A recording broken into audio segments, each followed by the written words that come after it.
लिया सबको जय मसीह की।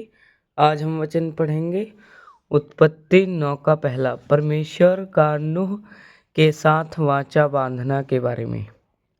हालेलुया। फिर परमेश्वर ने नूह और उसके पुत्रों को आशीष दी और उनसे कहा, फूलो फलो और बढ़ो और पृथ्वी में भर जाओ। तुम्हारा डर और भय पृथ्वी के सब पशुओं और आकाश के सब पक्षियों और भूमि पर से के सब रेंगने वाले जंतुओं और समुद्र की सब मछलियों पर बना रहेगा। ये सब तुम्हारे वंश में कर दिए जाते हैं। सब चलने वाले जंतु तुम्हारा आहार होंगे। जैसा तुमको हरे हरे छोटे पेड़ दिए थे, वैसा ही अब सब कुछ देता हूँ। पर मांस को प्राण समेत अर्थात लहू समेत तुम न खाना, और निश्चय ही तुम्हारे लहू अर्थात प्राण का बदला लूँगा। सब पशुओं और मनुष्यों दोनों में से मैं तो उसे लूँगा, मनुष्य के प्राण का बदला मैं एक के भाई बंधु के से लूँगा।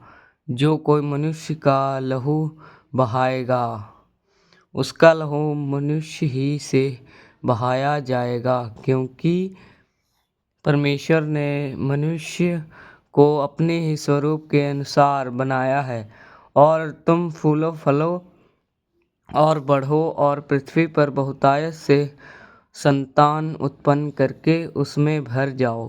फिर परमेश्वर ने नूह और उसके पुत्रों से कहा, सुनो, मैं तुम्हारे साथ और तुम्हारे पश्चात जो तुम्हारा वंश होगा उसके साथ भी वाचा बांधता हूँ, और सब जीवित प्राणियों से भी जो तुम्हारे संग हैं, क्या पक्षी, क्या घरेलू पशु, क्या पृथ्वी के बैनेले पशु, पृथ्वी के जितने जीव जंतु जहाज से निकाले हैं। और मैं तुम्हारे साथ अपनी यह वाचा बांधता हूँ कि सब प्राणी फिर जल प्रलय से नष्ट न होंगे, और पृथ्वी का नाश करने के लिए फिर जल प्रलय न होगा। फिर परमेश्वर ने कहा, जो वाचा मैं तुम्हारे साथ और जितने पृथ्वी प्राणी तुम्हारे संग है, उन सब के साथ भी युग युग की पीढ़ियों के लिए बांधता हूँ, उसका यह चिन्ह है, मैंने बादल में अपना धनुष रखा है। वह मेरे और पृथ्वी के बीच में वाचा का चिन्ह होगा, और जब मैं पृथ्वी पर बादल फैलाऊं, तब बादल में धनुष दिखाई देगा। तब मेरी जो वाचा तुम्हारे और सब जीवित शरीरधारी प्राणियों के साथ बंधी है, उसको मैं स्मरण करूँगा। तब ऐसा जल प्रलय फिर ना होगा जिससे सब प्राणियों का विनाश हो। बादल में जो धनुष होगा, मैं उसे देख के यह सदा की वाचा स्मरण करूँगा, जो वह परमेश्वर के और पृथ्वी पर के सब जीवित शरीरधारी प्राणियों के बीच बांधी है। फिर परमेश्वर ने नूह से कहा, जो वाचा मैंने पृथ्वी भर के सब प्राणियों के साथ बांधी है, उसका चिन्ह यही है। नूह और उसके पुत्र जो जहाज में से निकले वे शेम, हाम और येपेत थे। और हाम कनान का पिता हुआ। नूह के 3 पुत्र ये ही हैं, और जो इनका वंश सारी पृथ्वी पर फैला गया। नूह किसानी करने लगा। उसने दाख की बारी लगाई, और वह दाख मधु पीकर मतवाला हुआ और अपने तंबू के भीतर नंगा हो गया। तब कनान के पिता हाम ने अपने पिता को नंगा देखा और बाहर आकर अपने दोनों भाइयों को बतला दिया।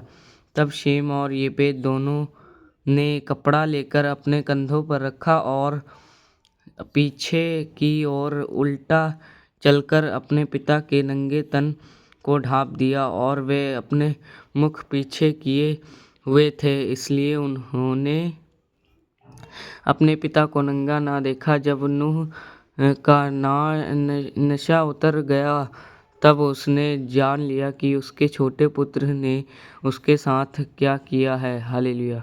इसलिए उसने कहा, कनान शापित हो, वह अपने भाई बंधुओं के दासों का दास हो। फिर उसने कहा, शेम का परमेश्वर कनान धन्य है और कनान शेम का दास हो।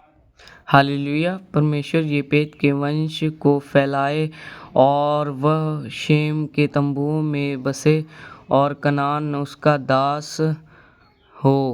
जल प्रलय के पश्चात नूह 350 वर्ष जीवित रहा। इस प्रकार नूह की कुल आयु 950 वर्ष की हुई। तत्पश्चात वह मर गया। हालेलुया। सबको जय मसीह की। प्रभु आशीष दे। आमीन।